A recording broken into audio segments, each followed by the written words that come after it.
Baik, Assalamualaikum warahmatullahi wabarakatuh. Selamat siang dan salam sejahtera untuk kita semua. Terima kasih sudah hadir dalam forum debat metodologi hari ini. Terima kasih atas kesempatannya kepada Bapak Aristion Nugroho selaku dosen mata kuliah metodologi penelitian. Kali ini kita akan membahas sebuah topik yang sering menjadi perdebatan hangat di kalangan peneliti, khususnya mahasiswa yang sedang melakukan penelitian kualitatif. Topik pada debat kali ini adalah bagaimana seharusnya kerangka teoretik disusun dalam penelitian kualitatif. Isu ini sangat menarik karena penelitian kualitatif dikenal bersifat fleksibel, terbuka, dan dinamis. Namun di sisi lain, peneliti tetap membutuhkan pijakan teoritis agar tidak kehilangan arah. Nah, disinilah dilemanya muncul, seberapa besar peran teori di awal penelitian kualitatif. Apakah teori hanya menjadi panduan atau justru menjadi hasil dari proses penelitian itu sendiri? Untuk menjawab pertanyaan ini, kita akan mendengarkan pandangan dari tiga tokoh mahasiswa dengan karakter dan cara berpikir yang berbeda. Yang pertama ada mahasiswa rasional yang selalu berusaha melihat segala hal secara seimbang dan mempertimbangkan berbagai konsekuensi sebelum mengambil keputusan.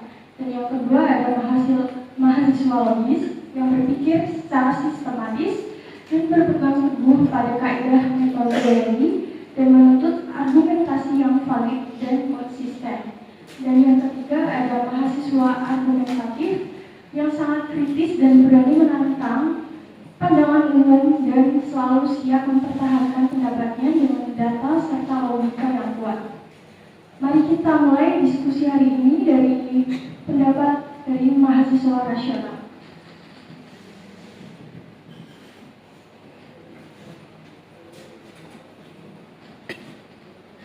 Baik, menurut saya bahwa kerangka teori dalam penelitian itu bukan bersifat sebagai peta jalan yang kaku, tetapi sebagai pemandu awal yang kita tidak mesti harus memaksakan teori itu digunakan apabila kemudian di lapangan kita menemukan realitas yang berbeda. Jadi teori itu harus bersifat fleksibel.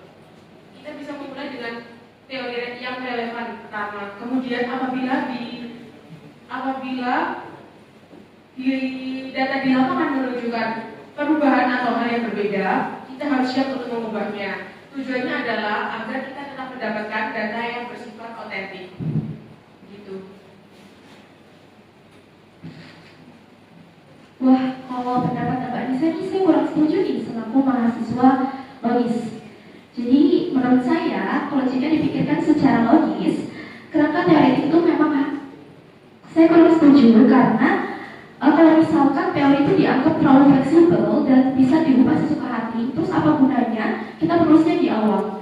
Menurut saya, kerangka teoretik itu harus jadi dasar argumentasi yang kuat. Penelitian kualitatif tetap butuh fondasi teoretik agar hasilnya tidak hanya berupa deskripsi fenomena, tapi juga punya makna akademis. Tanpa teori yang jelas, penelitian akan kehilangan arah dan kekuatan ilmiahnya. Kalau menurut mahasiswa argumentatif gimana nih? Menurut saya ya justru disitulah masalahnya karena mahasiswa logis itu terlalu terpaku pada logika penelitian kuantitatif. Penelitian kualitatif itu tentang menemukan hal baru, bukan hanya mengkonfirmasi teori yang sudah ada. Kerangka teoretik yang kaku itu justru bisa membatasi temuan kita. Kenapa kita tidak bisa memposisikan teori sebagai sesuatu yang kita bangun dari data? Kita bisa memulai dengan pertanyaan penelitian, mengumpulkan data, lalu melihat teori mana yang paling cocok untuk menjelaskan temuan kita. Atau bahkan kita bisa membangun teori baru. Bukankah itu yang disebut dengan grounded teori? Jadi kerangka teoretik itu seharusnya diletakkan di akhir, bukan di awal.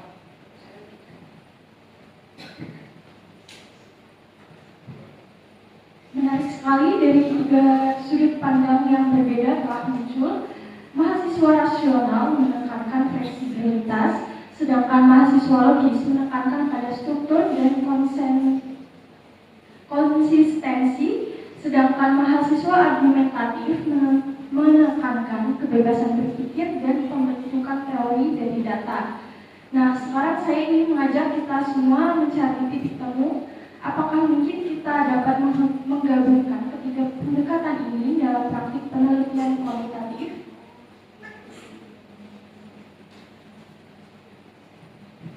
Baik, saya memahami poin dari mahasiswa argumentatif tadi tentang grounded teori.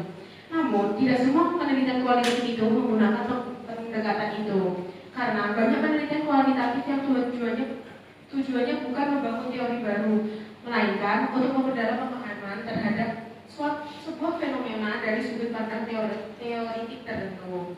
Jadi, tetap perlu ada teori di awal, tetapi kita harus tetap bersikap rasional. Teori ini sifatnya bukan untuk membatasi, melainkan untuk memberikan kita lensa awal. Jadi, jika lensa itu tidak cocok, maka kita bisa mencoba lensa lain. Begitu menurut saya. Saya sepakat sih sama pendapatnya Mbak Lisa, tapi nggak sepenuhnya. Karena menurut saya, kerangka teoritik itu memang harus dibuat di awal dan disusun secara sistematis dan logis.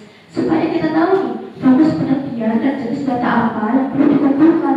Kalau teori baru dicari di akhir, penelitian bisa jadi nggak terarah. Namun, saya setuju bahwa teori awal tetap bisa dikritisi di bagian pembahasan, terutama jika data tidak mendukung teori tersebut. Kalau menurut mahasiswa argumentatif bagaimana ya?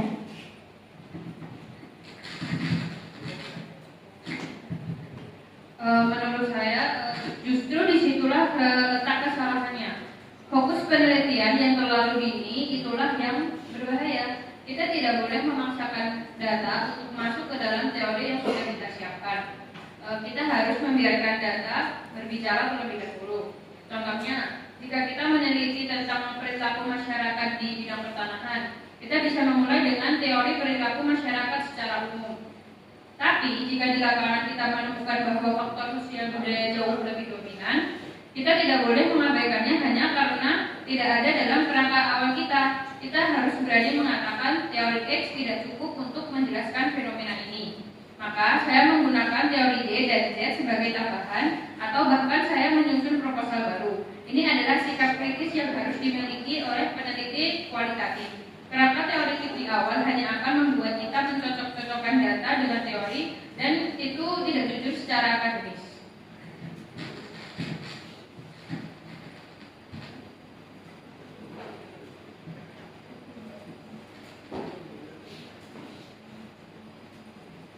Baik, kita sudah mendengar tiga sudut pandang yang berbeda melalui mahasiswa rasional yang mencoba menyeimbangkan, mahasiswa logis berpegang pada kaidah, dan mahasiswa argumentatif menentang semuanya. Mari kita cari titik temu.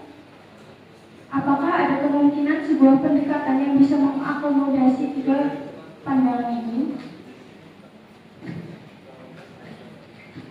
Baik, yang pertama mungkin kita bisa menggabungkan ketiganya ya. Kerangka teoretik terlebih dulu di awal untuk memberikan arah yang jelas seperti yang dikatakan oleh mahasiswa logis tadi. Namun penulisannya harus dengan catatan bahwa kerangka tersebut bersifat tentatif dan bisa diperbarui seperti yang saya katakan tadi. Dan bagian yang terpenting adalah pada pembahasan kita harus jujur untuk menjelaskan apakah teori di awal tadi itu kita cocok atau tidak dan mengapa. Disinilah sikap kritis kita seperti yang dituliskan pada mahasiswa argumentatif tadi. Begitu. Kalau pendapatan ini saya sepakat nih, karena yang penting kerangka teoritik di awal tetap disusun dengan alasan yang jelas dan logis, serta dijelaskan relevansinya dengan masalah penelitian. Apabila kerangka teoritik disusun di akhir, kita bisa menunjukkan apakah teori itu masih relevan atau justru perlu direvisi. Nah, inilah cara ilmiah yang seimbang antara struktur dan juga fleksibilitas. Oke, itu bisa diterima. Namun saya ingin menekankan satu hal saat menulis kerangka teoritik. Jangan hanya memandang teori-teori secara deskriptif. Kita harus menunjukkan hubungan antara konsep dan relevansi teori-teori tersebut dengan masalah penelitian kita. Jadi tidak hanya apa teorinya, tapi juga mengapa teori ini penting untuk penelitian saya. Ini akan membuat kerangka kita lebih dari sekedar daftar pustaka, melainkan benar-benar menjadi kerangka yang hidup dan bisa dipertanyakan kembali.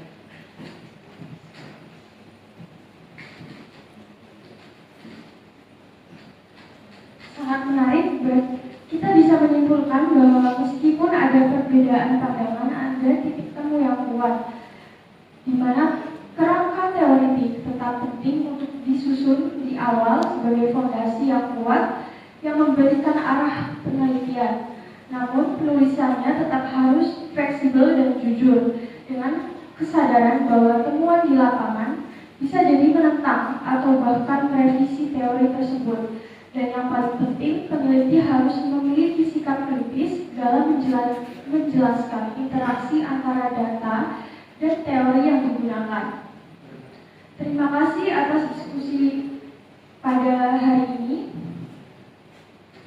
Sampai jumpa di forum debat berikutnya, dan teruslah berpikir kritis serta beretika dalam setiap penelitian yang kita lakukan.